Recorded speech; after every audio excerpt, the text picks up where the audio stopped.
This is Professor Michael Chapman. I'm one of the most experienced IVF doctors in Australia. I believe that an important part that I can contribute is to educate patients in relation to fertility, infertility, and all that involves. These series of podcasts help to educate you. I hope they are helpful to you. If you wish to know more, however, I'm more than happy to have you contact me via email, which is profmchapman@gmail.com, or make an appointment to see me on 9138 4222.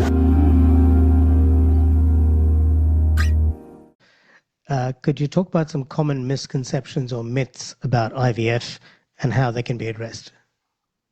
Well, I'll start with what I've talked about before, which is cost. As I always say, we're very lucky in Australia that with the Medicare system that we have, and that the specialists in the field have lobbied, the Fertility Society has lobbied the government to maintain or initially introduce the Medicare rebates by convincing the government that being infertile is not a social issue. It's a medical disease like any other medical disease, and therefore deserves Medicare support. And one of the great myths is that to have a baby with IVF costs tens of thousands of dollars. For most patients going through a cycle, the out-of-pockets are in the order, if you go to a premium clinic with the greatest chances of success, you're probably out of pocket $6,000 or $7,000. And where, compared with the rest of the world, that's cheap. I was in the United Kingdom last week at a meeting, and their IVF cost for a patient is out of pocket. They can't get away with it under about 12,000 Australian dollars. So it's almost double the cost. And then if you go to the United States, unless you've got a specific private insurance, you're talking $20,000, $25,000 a cycle. So we're very lucky. So there's a myth that it's hugely expensive.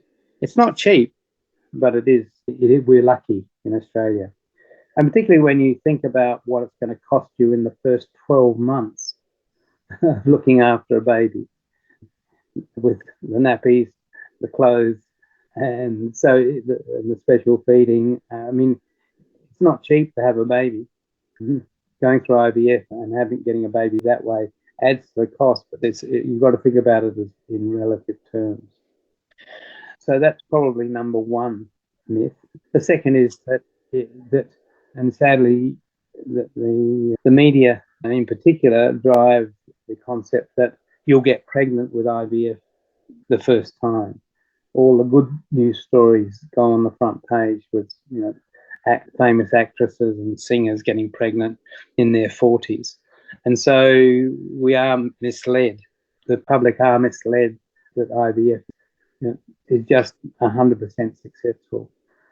With a 35 to 40% chance of success, it means that after every cycle of the, let's say, 10 patients I put through last month, 6 of them are going to be sitting in front of me saying, I didn't get pregnant, why? So because the expectation is that it will work. And unfortunately, despite whatever I say to the patient about those odds of success, once you start the process, we stimulate the ovaries, we get eggs, we get fertilization, we get what appear to be good embryos, but still we're only going to get at best a 40% chance of a baby in that particular cycle. And don't forget that you can access all the previous episodes by going to our website www.theivfjourney.com and select IVF Journey podcast from the navigation menu.